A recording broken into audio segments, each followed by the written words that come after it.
வாகை டாக்ஸ் நேயர்களுக்கு அன்பு வணக்கங்கள்.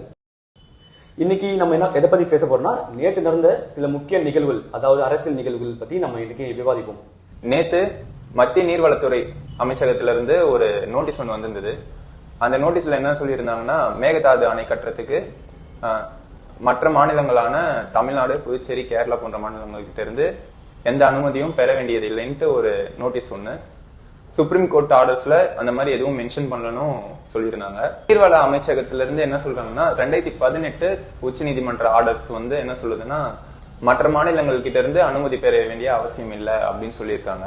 இதே மத்திய நீர்வளத்துறை அமைச்சர், அன்றைய அமைச்சரா இருந்த கஜேந்திர சிங் அவர்கள் வந்து என்ன சொல்லியிருந்தாரு, மாநிலங்களவையில சொல்லியிருந்தாருன்னா, டீடைல்டு ப்ராஜெக்ட் ரிப்போர்ட்டை வந்து தயாரிக்கிறதுக்காக கர்நாடகா அரசு வந்து கோரிக்கை விடுக்கிறாங்க. அது அனுமதி அளிக்கும் போதே என்ன சொல்லியிருந்தாருன்னா, எந்த ஒரு கன்ஸ்ட்ரக்ஷன் பண்றதா இருந்தாலும் தமிழ்நாடு, பாண்டிச்சேரி, கேரளா போன்ற மாநிலங்கள்ல அனுமதி பெற வேண்டியது வந்து அவசியம்னு மாநிலங்களவையில குறிப்பிட்டிருந்தாரு. ஆனா இன்னைக்கு வந்து அந்த மற்ற மாநிலங்கள் கிட்ட வந்து அனுமதி பெற வேண்டிய அவசியம் இல்ல, சுப்ரீம் கோர்ட் ஆர்டர்ஸ்ல வந்து அந்த மாதிரி எதுவும் மென்ஷன் பண்ணலன்ட்டு சொல்ற மத்திய அரசு அன்னைக்கே வந்து மாநிலங்களவையில அப்படி பேசினாங்க. எனவே 1892 மற்றும் 1924 ஆகிய ஆண்டுகள்ல வந்து சென்னை மாகாணத்துக்கும் மைசூர் மாகாணத்துக்கும் ஒரு ஒப்பந்தம் போடுறாங்க. அந்த ஒப்பந்தத்துல என்ன சொல்றாங்கன்னா, ஒரு சின்ன அணை கட்டினாலுமே தமிழ்நாட்டு போன்ற மாநிலங்கள் கிட்ட வந்து ஒப்புதல் பெற வேண்டியதும் அனுமதி பெற வேண்டியதும் அவசியம் அப்படின்னு சொல்றாங்க.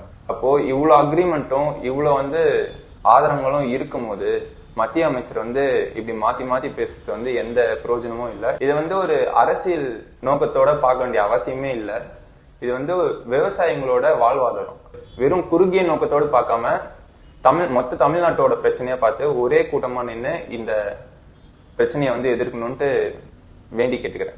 அது மட்டும் இல்லாம பாத்தீங்கன்னா, மத்திய அரசு வந்து பாத்தீங்கன்னா தமிழ்நாட்டுக்கும் சரி கர்நாடகாவும் சரி ரெண்டு பேரும் ஒரு பேச்சுவார்த்தை நடத்தி ஒரு முடிவு கொண்டு வரணும். ஏன்னா இது வந்து ரெண்டு ஸ்டேட்டான மக்களுக்கான வாழ்வாதாரமும் இருக்குது இதுல. ஸோ அதனால வந்து பாத்தீங்கன்னா, இது ஓட்டு அரசியலை மட்டும் பார்க்காம, ஓகே இந்த மாநிலத்தில் வந்து நம்ம ஆட்சி பண்ணல, அந்த மாநிலம் அவங்க ஆட்சி பண்ணலாம், அப்ப ரெண்டு பேரும் சண்டை மூட்டி இது பண்ணிக்கலாம் அப்படின்னு நினைக்காம, ரெண்டு பேருக்கும் வாழ்க்கையில என்னென்ன விவசாய வாழ்வாதாரத்துக்கு என்னென்ன தேவையோ அதை வந்து அவங்க மத்திய அரசும் சேர்ந்து அவங்க நல்லா இருக்கும்னு நினைக்கிறேன்.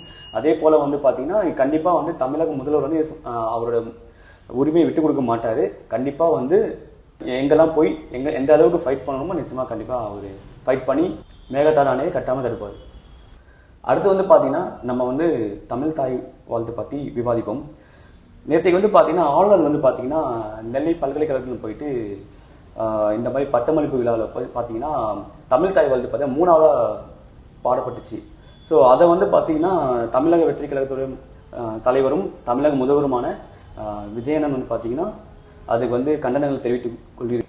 அதில் வந்து என்ன சொல்லியிருக்காங்க பார்த்தீங்கன்னா, தாய்மொழி தமிழுக்கே முன்னுரிமைன்ற மாதிரி சொல்லியிருக்காங்க. யார் தடுத்தாலும் சரி நாங்கள் தமிழ் தாய் வாழ்த்தை முதல்ல தான் போடுவோம், இதுக்காக என்ன மாதிரியான சட்ட ரீதியாக போராட்டங்களும் நாங்கள் மேற்கொள்ள தயார்ன்ற மாதிரி தமிழக முதல்வர் வந்து சொல்லியிருக்காரு. புதுசா வந்த மொழி போராளிகள்லாம் வந்து தமிழக முதலமைச்சர் வந்து பங்கேற்ற நிகழ்ச்சியில வந்து தமிழ் தாய் வாழ்த்து வந்து 3ஆவதா போடப்பட்ட மாதிரி பேசிட்டு இருக்காங்களே, அவங்க என்ன பண்ணாங்கன்னு பாக்கலாமா? 2024 சென்னை பல்கலைக்கழகம் பட்டமளிப்பு விழா, அதுக்கப்புறம் 2023 அண்ணாமலை பல்கலைக்கழகம் பட்டமளிப்பு விழா, இதெல்லாம் வந்து அன்றைய உயர்கல்வித்துறை அமைச்சரா இருந்த பொன்முடி அவர்கள் பங்கேற்கிறாங்க. அதுல வந்து தமிழ் தாய் வாழ்த்து வந்து 2ஆவதா போடப்பட்டது. 2021 ஆண்டு கலைஞர் அவர்களின் படம் வந்து சட்டப்பேரவை 102 விழாவில் வந்து திறக்கப்பட்டது. அப்போ வந்து தேசிய கீதம் தான் முதல்ல பாடப்பட்டது. அப்பெல்லாம் வந்து இந்த மொழிப்போர் தியாகிகள் வந்து எதுவுமே பேசல. இப்போ நம்ம தாவைக்க அரசு வந்து உண்மையாலே தமிழுக்கும் தமிழ் மொழிக்கும் என்ன முன்னுரிமை கொடுத்திருக்குன்னு பார்க்கலாம். ஜனவரி மாதம் வந்து மத்திய உள்துறை அமைச்சகத்துல இருந்து ஒரு சுற்றறிக்கை வந்தது. அந்த சுற்றறிக்கையும் பொருட்படுத்தாம தமிழ் தாய் வாழ்த்து தான் முதல்ல பாடுவோம் அப்படின்ட்டு தமிழ் மாண்பையும் சட்டப்பேரவையின் மரபையும் தாய் வாழ்த்து பாடி மரபை வந்து காத்திருந்தாங்க. வெறும் வாயில மட்டும் வந்து சொல்லிட்டு செயல வந்து காட்டாம இருக்கிறது வந்து திமுக காரங்க தான் பண்ணுவானுங்க. நம்ம வந்து தாவைக்க அரசு வந்து என்னைக்குமே தலைவர் சொல்ற மாதிரி சொல் இல்ல செயல், செயல், செயல், அது மட்டும்தான். அதாவது போன வாட்டி இருந்த ஆளுநரும் சரி இப்ப இருக்கிற ஆளுநரும் சரி இந்திய திணிக்க தான் பாக்குறாங்க தவிர அதை வந்து இது பண்ணவே மாட்டாங்க கொஞ்சம் கூட. ஸோ எப்படி பார்த்தாலும் இந்தி இன்ட்ரெஸ்ட் இருந்தால் ஓகே படிக்கலாம், இல்லைனா அதை திணிக்கிறது எங்களுக்கு சுத்தமாக எங்களுக்கு பிடிக்கல. நிச்சயமாக வந்து தமிழக முதல்வர் வந்து எந்த எல்லைக்கும் போயிட்டு தமிழ் மொழிக்காக போராடுவார்னு தெரிவித்துக் கொள்கின்றோம். அப்புறம் வந்து பார்த்தீங்கன்னா ஒரு டாஸ்மாக் விருதாச்சலத்தில் இருக்கிற ஒரு டாஸ்மாக்ல வந்து பார்த்தீங்கன்னா பாட்டிலுக்கு எக்ஸ்ட்ரா காசு வாங்கியிருக்காங்க. ஸோ அதை வந்து கேட்டிருக்காரு. இப்போ வாங்குறவர் கேட்டிருக்காரு, ஏன் நீங்கள் பாட்டில் எக்ஸ்ட்ரா காசு வாங்குறீங்க, இந்த அரசில் வந்து பார்த்தீங்கன்னா எக்ஸ்ட்ரா வாங்குறதா சொல்லியிருக்காங்கல்ல, ஏன் வாங்குறீங்க அந்த மாதிரி கேட்டிருக்க சொல்ல அந்த ஊழியர் வந்து என்ன சொல்றாரு, அப்படிதான் வாங்குவோம், என்ன பண்ண முடியுமோ பண்ணிக்கோங்க அந்த மாதிரி சொல்லியிருக்காரு. ஸோ அதனால வந்து பார்த்தீங்கன்னா தமிழ்நாடு கவர்மெண்ட் வந்து அந்த ஊழியர் மேலே வந்து பார்த்தீங்கன்னா ஆக்ஷன் எடுத்திருக்காங்க. இந்த மாதிரி அவர் என்ன சொல்லியிருக்காருன்னா, முதலமைச்சர்கிட்ட சொல்லுவியா சொல்லிக்கோ அப்படின்னு சொல்லியிருக்காரு.